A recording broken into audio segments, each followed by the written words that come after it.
Bom dia, boa tarde, boa noite, pessoal, tudo bem? Hoje vamos para o dia 356, o livro de 2 Pedro. Bora lá?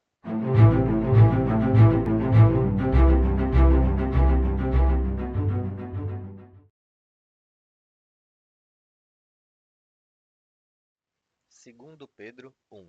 Simão Pedro, servo e apóstolo de Jesus Cristo, aqueles que, pela justiça do nosso Deus e Salvador, Jesus Cristo, receberam conosco uma fé igualmente preciosa. Graça e paz sejam multiplicadas a vocês, pelo pleno conhecimento de Deus e de Jesus, o nosso Senhor. O seu divino poder nos deu tudo de que necessitamos para a vida e a piedade, por meio do conhecimento daquele que nos chamou para a sua própria glória e virtude. Dessa maneira, ele nos deu as suas grandiosas e preciosas promessas, para que por elas vocês se tornassem participantes da natureza divina, tendo escapado da corrupção que há no mundo, causada pelos maus desejos. Por essa razão, empenhem-se para acrescentar à sua fé a virtude, o conhecimento, ao conhecimento, o domínio próprio, ao domínio próprio, a perseverança, a piedade, a fraternidade, o amor. Porque se essas qualidades existirem e estiverem crescendo na vida de vocês, elas impedirão que sejam ineficazes e improdutivos no conhecimento do nosso Senhor Jesus Cristo. Todavia, se alguém não as possui, está cego, só vê o que está perto, esquecendo-se da purificação dos seus antigos pecados. Portanto, irmãos, empenhem-se ainda mais para consolidar o chamado e a eleição de vocês, pois, se agirem dessa forma, jamais tropeçarão, e, assim, a entrada ao reino eterno do nosso Senhor e Salvador Jesus Cristo será inteiramente suprida a vocês. Por isso, sempre terei o cuidado de lembrá-los destas coisas, mesmo que já as conheçam e estejam fortalecidos na presente verdade. Penso que convém, enquanto eu estiver neste corpo, despertar a memória de vocês, porque sei que deixarei este corpo em breve, como o nosso Senhor Jesus Cristo já me revelou. Eu me empenharei para que, também depois da minha partida, vocês sejam sempre capazes de lembrar-se destas coisas. De fato, não seguimos fábulas engenhosamente inventadas quando falamos a vocês a respeito do poder e da vinda do nosso Senhor Jesus Cristo. Ao contrário, fomos testemunhas oculares da Sua Majestade. Ele recebeu honra e glória da parte de Deus Pai, quando, da suprema glória, lhe foi dirigida a voz que disse: Este é o meu Filho amado, em quem tenho prazer. Nós mesmos ouvimos essa voz vinda dos céus, quando estávamos com ele no Monte Santo. Assim, temos ainda mais firme a palavra dos profetas, e vocês farão bem se nela prestarem atenção, como a uma lâmpada que brilha em um lugar escuro, até que o dia clareie e a estrela da manhã nasça no coração de vocês. Antes de mais nada, saibam que nenhuma profecia da Escritura é de interpretação particular, pois jamais a profecia teve origem na vontade humana, mas homens falaram da parte de Deus, guiados pelo Espírito Santo. Segundo Pedro 2. No entanto, houve falsos profetas no meio do povo, como também surgirão falsos mestres entre vocês. Estes introduzirão secretamente heresias destruidoras, chegando a negar o soberano Senhor que os resgatou, trazendo sobre si mesmos repentina destruição. Muitos seguirão a devassidão desses homens, e, por causa deles, o caminho da verdade será difamado. Levados pela cobiça, tais mestres os explorarão com palavras enganosas. Há muito tempo estão condenados, e a sua destruição não tardará.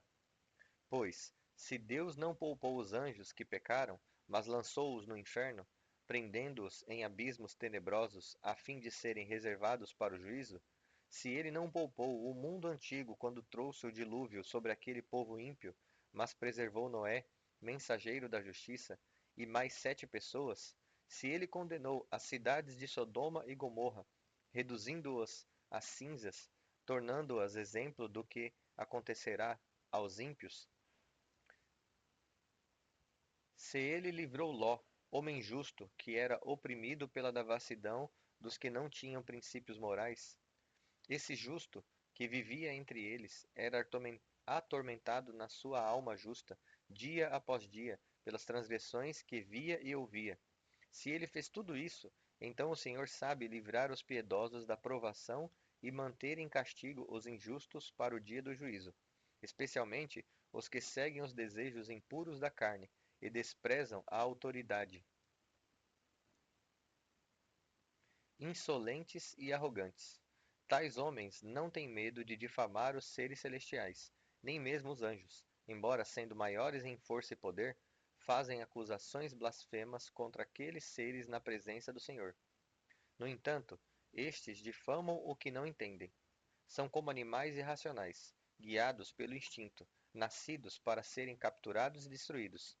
Eles serão corrompidos pela sua própria corrupção. Receberão a retribuição pela injustiça que causaram. Consideram prazer entregar-se à devassidão em plena luz do dia. São nódoas e manchas, que se regalam nos seus prazeres quando comem com vocês. Tendo os olhos cheios de adultério, nunca param de pecar. Seduzem os instáveis e têm o coração exercitado na ganância. Filhos da maldição. Eles abandonaram o caminho reto e se desviaram, seguindo o caminho de Balaão, filho de Beor, que amou o salário da injustiça, mas na sua transgressão foi repreendido por uma jumenta, um animal mudo, que falou com voz humana e refreou a insensatez do profeta. Esses homens são fontes sem água e névoas impelidas pela tempestade, para os quais está reservada a escuridão das trevas.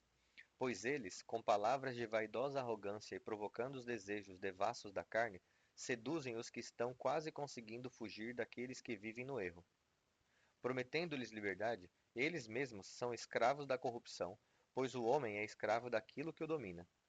Se, tendo escapado das contaminações do mundo por meio do conhecimento do nosso Senhor e Salvador Jesus Cristo, novamente se encontram enredados nelas e por elas são dominados, estão em pior estado do que no princípio.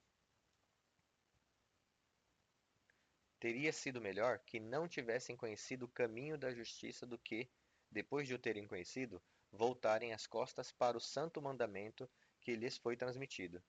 Confirma-se neles que é verdadeiro o provérbio: o cão volta ao seu vômito, e ainda, a porca lavada volta a revolver-se na lama. Segundo Pedro 3. Amados, esta é agora a segunda carta que escrevo a vocês.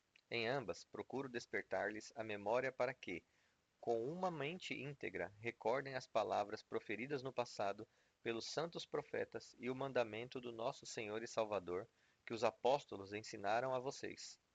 Antes de tudo, saibam que, nos últimos dias, surgirão escarnecedores que zombam e seguem os seus próprios desejos impuros.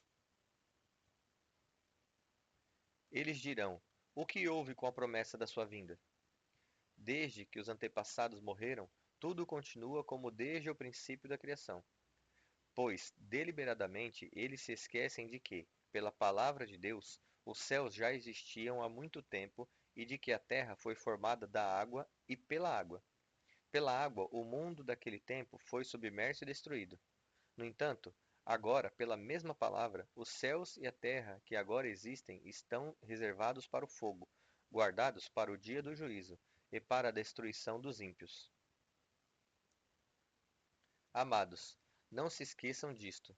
Um dia com o Senhor é como 1000 anos, e 1000 anos como um dia. O Senhor não demora em cumprir a sua promessa, como alguns julgam. Ao contrário, ele é paciente com vocês, e não quer que ninguém pereça, mas que todos cheguem ao arrependimento. No entanto, o dia do Senhor virá como um ladrão. Os céus desaparecerão com um grande estrondo, os elementos serão desfeitos pelo calor, e a terra, e tudo o que houver nela, ficará exposta. Visto que tudo será destruído dessa forma, que tipo de pessoas é necessário que vocês sejam? Vivam de maneira santa e piedosa, esperando o dia de Deus e apressando a sua vinda. Naquele dia, os céus serão desfeitos pelo fogo, e os elementos se derreterão pelo calor.